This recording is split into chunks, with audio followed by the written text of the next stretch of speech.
میں نے کہا تھا 5 سوالات لیں گے لیکن اس کو جلدی جلدی کریں گے. تو مجھے بتائیں کون ہے جو ہے وہ پہلا سوال کس ٹیبل پہ ہے؟ So I come and you ask the question. یار اتنی دور بلا رہا ہے, کمال ہے یار. چلو آتا ہوں, میں پہلے سے پلانٹیڈ کر لیتا 2-4 دوستوں کو. ہم شروع آخر سے کر رہے ہیں. جی فہد اقبال صاحب سوال کریں گے. سوال کرنا ہے مختصر, جواب بھی اقرار میں دیں گے مختصر. پہلے تو میں آپ کو ویلکم کہتا ہوں. بہت شکریہ. اور مجھے یار زندگی میری 30 سال نارتھ امریکہ میں گزر گئی. مجھے ایک سوال کا جواب دے دیں, پاکستان کب صحیح ہو گیا پلیز پلیز. زندگی گزر گئی یار اس ملک کے لیے کرتے کرتے. دنیا جانتی ہے مجھے لٹرلی, مجھے بتائیں پاکستان کب صحیح ہو گیا. یہ مشکل سوال تھا, میں نے کہا ذرا میں پوچھوں تو آپ کس طرح. دیکھیے میرا چیزوں کو دیکھنے کا جو پرسپیکٹیو ہے نا تھوڑا سا ذرا مختلف ہے. لوگ یہاں کہتے ہیں کہ جی حکمران تبدیل ہوں گے اور ٹھیک ہوں گے تو شاید پاکستان ٹھیک ہو جائے گا. اور بہت سارے لوگ اس وقت آپ جانتے ہیں پولیٹیکل ٹیمپریچر ویسے پاکستان میں بہت زیادہ ہائی ہے. لیکن میرا جو یقین ہے نا وہ اس ہمارے دین کے پیغام پہ ہے کہ جیسی قوم, ہم نے سب نے سنا ہوا ہے نا کہ جیسی قوم ہوگی ویسے حکمران اس کو مسلط کر دیے جائیں گے. اچھا میں نے اس کو ٹیسٹ کیا, میں نے کہا یہ معاملہ کیا ہے, مطلب ہمیں ریورس جانا ہے, یعنی حکمران ٹھیک ہوں گے تو نیچے کے لوگ ٹھیک ہوں گے, یا نیچے کے لوگ ٹھیک ہوں گے تو اچھے حکمران آئیں گے. تو میں نے اس میں ایک پروگرام مرتب کیا, وہ بھی اگین شاید آپ کچھ لوگوں کی نظر سے گزرا ہو.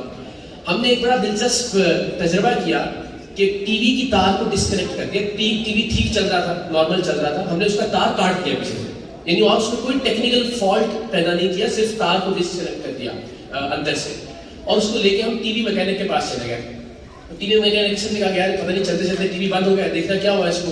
تو اس نے بڑی عرض ریزی کے بعد اس کو ٹیسٹ ویسٹ کر کے کہنے لگا جی اس کی آئی سی ہو گئی ہے, 13,000 روپے لگیں گے اس کے اوپر. پھر ہم نے یہی تجربہ دہرایا فریج میکینک کے پاس. ہم نے فریج کا بھی تار ڈسکنیکٹ کیا اور فریج کو ایک سوزوکی پک اپ پہ ڈال کے ہم لے گئے فریج والے میکینک کے پاس. تو فریج میکینک نے بھی اس کو بڑے میٹر شیٹر لگائے, پسینہ اس کا صاف کیا. اس نے کہا سر اس کا کمپریسر اڑ گیا ہے, تو اس کے 18,000 روپے لگیں گے اور اس میں 4,000 روپے کی گیس ملے گی. تو اس نے 22,000 روپے کا نسخہ بتایا. سب سے دلچسپ چیز جو ہم نے کی وہ یہ تھی کہ ہم نے موٹر سائیکل کی نئی ٹائر ٹیوب خریدی, اور وہ ٹائر میں ٹیوب ہم ڈالنے کے بعد اس موٹر سائیکل کو گھسیٹتے, اس نے ہوا نہیں بھرا, اور اس کو گھسیٹتے ہم لے گئے پنکچر والے کے پاس. اور پنکچر والے سے ہمارے بندے نے کہا یار میں ذرا پانی پی کے آ رہا ہوں, دیکھنا میرے موٹر سائیکل کو کیا ہوا. تو جب تک بندہ پانی پی کے آیا اس پنکچر والے نے کہا بھائی جان 4 پنچر سے میں لاتے ہیں. تو ہم پھر مائک لے کے گئے سب کے پاس ان کو شرم دلانے کے لیے کہ یار ٹی وی والے کو بھی بتایا کہ یار دیکھو صرف ایک تار نکالا تھا اس کا, یہ ریکارڈنگ ہے ہمارے پاس, اور تم نے صرف چونکہ ہمیں پتہ نہیں ہوگا تم نے 13,000 روپے بتا دیے. فریج والے کے پاس بھی گئے. جب ہم مائک لے کے پنکچر والے کے پاس گئے نا تو میں نے اس کو کہا یار اللہ کے بندے یہ رسید دیکھ کہ پچھلی دکان سے ہم نے ایک نئی اور سب سے مہنگی ٹیوب خریدی ہے موٹر سائیکل کی, اور اس کے باوجود چونکہ بندہ سر پہ نہیں کھڑا تھا تم نے اس میں سے 4 پنچر نکال دیے. تو یوں سر کھجانے لگا نا پائن میں 8ویں تک کر سکتا سی نا. تو وہ آن ریکارڈ موجود. تو سر گزارش یہ ہے کہ جس ملک میں ٹی وی میکینک کرپٹ ہو, جس ملک میں فریج میکینک کرپٹ ہو, جس ملک میں صحافی کرپشن کرتے ہو, جس ملک میں جج صاحبان کرپشن کرتے ہو, جس ملک کا استاد اپنا کام ٹھیک سے نہ کرتا ہو, جہاں ہم لوگ بریانی کی پلیٹ پہ بک جاتے ہوں, جہاں ہم خیمے والے نان پہ ووٹ دیتے ہوں, وہاں ہم توقع یہ کرتے ہیں کہ ہمارے حکمران حضرت عمر جیسے ہو. یہ ہو نہیں سکتا میرا خیال. تو قوم ٹھیک ہوگی سر پہلے انشاءاللہ اللہ نے چاہا پاکستان ٹھیک ہو جائے گا. ایک لمبا پروسیس ہے. جی یس ٹھیک. نیکسٹ سوال جو ہے وہ عالیہ فاروق صاحبہ کریں گے. ہاں جی کیا حال ہے آپ کا؟ ٹھیک ہے. اس کو اٹھا کے لے کے آئی کہ میں نے کودنا ہے اس چیز. میں ہم بچپن سے بہت ادب کی بات ہوا کرتی تھی, لٹریچر کی بات ہوا کرتی تھی. تو میں کالج میں جب آیا تو میں نے ڈبیٹس شروع کی, تب ہم نے فیض احمد فیض کو پڑھنا شروع کیا, جالب کو پڑھنا شروع کیا. تو وہ مجھے لگتا ہے کہ شاید وہ ماحول ایسا ملا کہ جس سے تھا کہ کچھ کرنا ہے, کچھ ایسا کرنا ہے کہ جس سے تبدیلی آئے, صحیح معنوں میں تبدیلی آئے پاکستان کے اندر. تو مجھے لگتا ہے کہ شاید یہ اسی کا شاخسانہ تھا کہ میں ایک نیوز اینکر تھا, اور پھر میری اپنی کاوش سے زیادہ شاید اللہ, آپ تشریف رکھیے پلیز, شاید اللہ تعالیٰ نے منتخب کیا اس کام کے لیے, کیونکہ میں نیوز کاسٹنگ کیا کرتا تھا, نیوز اینکر تھا میں 6-7 سال تک. اس دوران ایک سلاٹ خالی ہوا, ہمارے ایک اینکر چھوڑ کے چلے گئے, تو میں نے مینجمنٹ سے ریکویسٹ کی کہ کیا میں کر لوں اس پہ کوئی پروگرام اس سلاٹ پہ. تو انہوں نے کہا کہ ٹھیک ہے. تو ARY اسپیشل کے نام سے, یعنی کوئی پروگرام کا نام بھی نہیں تھا, تو انہوں نے مجھے کہا کہ آپ پھر جب تک خبریں بھی پڑھیں ساتھ اور اس پروگرام کو بھی کریں. تو آئی ریمبر کہ اس دن 100 لاشیں گری تھیں کراچی میں, رمضان کے دن تھے, 2012 کی بات ہے, بہت حالات خراب تھے کراچی میں. تو میں نے پروگرام کیا صورتحال پہ کہ جہاں میں جناح اسپتال کی ایمرجنسی کے باہر کھڑا تھا اور میرے پیچھے ایک تھی کہ ایمبولینس کا پچھلا دروازہ کھلا تو اس میں سے لاشوں کے ڈھیر میں سے لاشیں نیچے گری, یعنی وہ لاشیں بھر کے لے کے آئی تھی ambulance.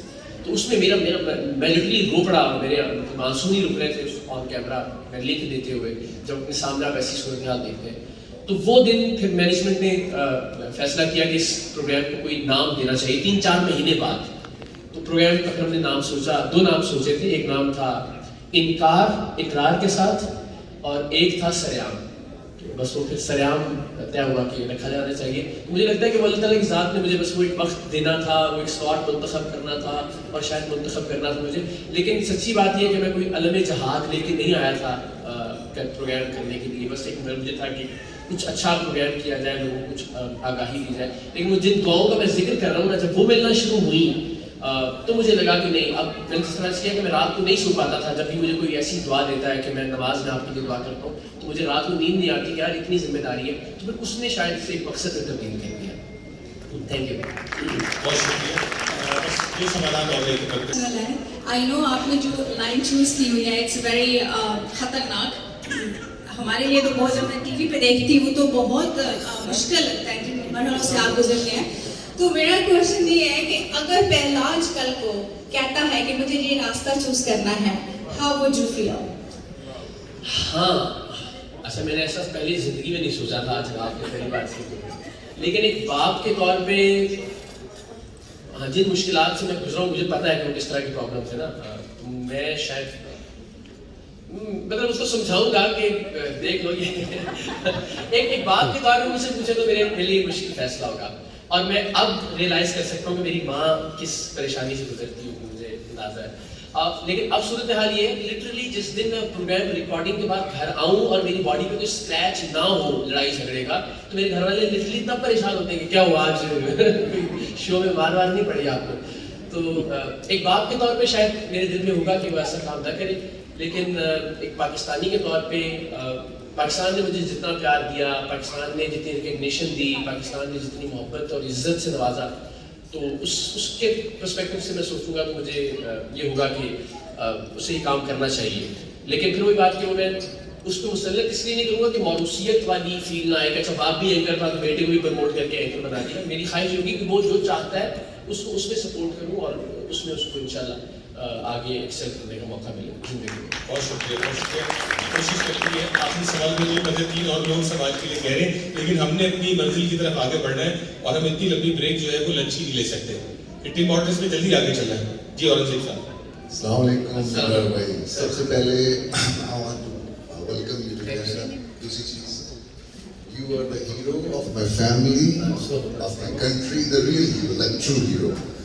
And actually we watch the programme, وہ جو آپ نے مجھے پہلے اچار کا پروگرام کا بتایا نا, تو میری بیگم اچار بہت پسند کرتی ہے. تو میرا کوشچن یہ ہے, اس کے بعد سے 1 ہفتہ انہوں نے اچار نہیں کھایا, 1 ہفتہ. اس کے بعد کشمیر میری ماسی نے خود میں اچار بنا کے, کیونکہ آپ نے بتایا کہ گھر میں بنائے اور کھاؤ تھے, وہاں سے بنوا کے ملا. لیکن آہستہ آہستہ ایک گلاس سے پورا پروگرام دیکھنے کے بعد وہ جو بڑا نام تھا نا, وہ آپ نے نہیں بتایا. ان مائی اوپینین آئی تھنک اتنا زبردست آپ کام کرتا ہے seriously. And I know it's so dangerous to کہ اتنے بڑے بڑے ناموں کو چیلنج کرنا, but I think it should. درست بات ہے. میں نے تھینک یو سو مچ. ہاں, اس میں مجھے جو ان برانڈس کا شاید قصور نہیں تھا.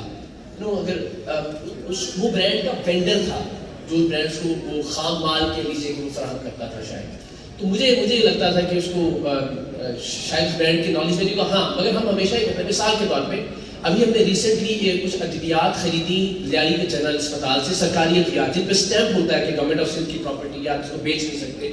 تو ہم نے ہزاروں کی تعداد میں دوائیں خریدی. اب میں نے اس دوا کا برانڈ نہیں بتایا، اس لیے ظاہر اس کمپنی کا کوئی قصور نہیں ہے، کیونکہ ہم نے اس کے لیبلز بھی پرنٹ کروائے. ری پرنٹ کرنے والا پورا ایک مافیا تھا جو ری پرنٹ کرتا ہے اور پھر آپ اس کو ریپ کرتے ہیں اور باکس میں. تو مجھے لگتا ہے کہ انٹل انلیس اس برانڈ کا قصور نہ ہو تو شاید اس کو اس طرح سے متاثر نہیں کرنا چاہیے. مگر ہم ان سے رابطہ کر کے، جس طرح اس کیس میں بھی ہم نے یہ کیا کہ ہم نے ان کو ای میل کی، پھر ان کے ذریعے ہم نے ایف آئی اے سے بات کی، ایف آئی اے نے اور اس کمپنی نے مل کے پھر دوبارہ سے جو پرنٹنگ باقی تھی وہاں ریڈ کیا، اور جو لوگ ان کے ری پرنٹ کر رہے تھے ان کے لیبلس کو، انہوں نے اس کو ختم کیا. تو کوشش یہ ہوتی ہے کہ اس کمپنی کو انفارم کرتے بتا دیں کہ آپ کے نام پہ یا آپ کے وینڈرز یہ کام کر رہے ہیں تو اس کو کنٹرول کریں، لیکن اس برانڈ کے ساتھ زیادتی ہو جائے اگر تو میرا سمجھ. ہاں پلیز، تھینک یو. آپ کو میں پرسنلی بتا دوں گا بعد میں. آخری کوئی سوال چھوٹا سا اور چھوٹا سا جواب. السلام علیکم، ویلکم ٹو کینیڈا. بہت بہت شکریہ، اور بہت لوگوں کے لیے انسپائرنگ ہیں آپ، ہماری تمام کمیونٹی کا کہنے کی فخر ہے. سوال یہ ہے کہ آپ جرنلسٹ ہیں، میڈیا میں ہیں، میں ایک چیز آپ سے ایسی پوچھنی چاہوں گی کہ کون سی ایک ایسی چیز ہے جو آپ اس انڈسٹری میں چینج کرنا چاہیں گے، یا آپ کو لگتا ہے کہ کچھ نیگیٹیوٹی ہے، وہ کون سا ایسا فیکٹر ہے جو آپ کو بھی بادر کرتا ہوگا؟ میں اس پوری انڈسٹری کو چینج کرنا چاہوں گا، کیونکہ مجھے لگتا ہے کہ اس وقت پاکستان میں بدقسمتی سے let me be very honest کہ پاکستان میں اس وقت صحافت نہیں ہو رہی. دونوں ایکسٹریمز ہیں. شاید آپ میں سے کچھ لوگوں کو یہ بات پسند نہ آئے، لیکن جانت دارانہ بات یہی ہے کہ ایک طرف ایک ایکسٹریم ہے اور دوسری طرف ایک ایکسٹریم ہے. انفارچونیٹلی جو ہمارا مین اسٹریم میڈیا وہ اتنی بری طرح سے تقسیم ہو چکا ہے سیاسی طور پر کہ صحافت کوئی سائڈ بھی نہیں کر رہی. دونوں میں سے کسی کے حوالے سے اگر صحافت کے معیارات پر رکھیں تو میں شاید چاہوں گا کہ پوری انڈسٹری اپنے خیالات کو ریویو کرے اور جو آبجیکٹو جرنلزم ہے اس کی طرف آئے، جو کہ انفارچونیٹلی اب ہم شاید بہت دور چلے گئے اس سے. اقرار بھائی جو ریٹ مال مارنے کی بات کر رہے ہیں، جو اس ٹرمینالوجیز کو پہچان سکیں. کچھ اور دوست ہیں جو ہاتھ اٹھانا چاہتے ہیں، سوالات کرنا چاہتے ہیں. بڑی معذرت، نعمان وحید صاحب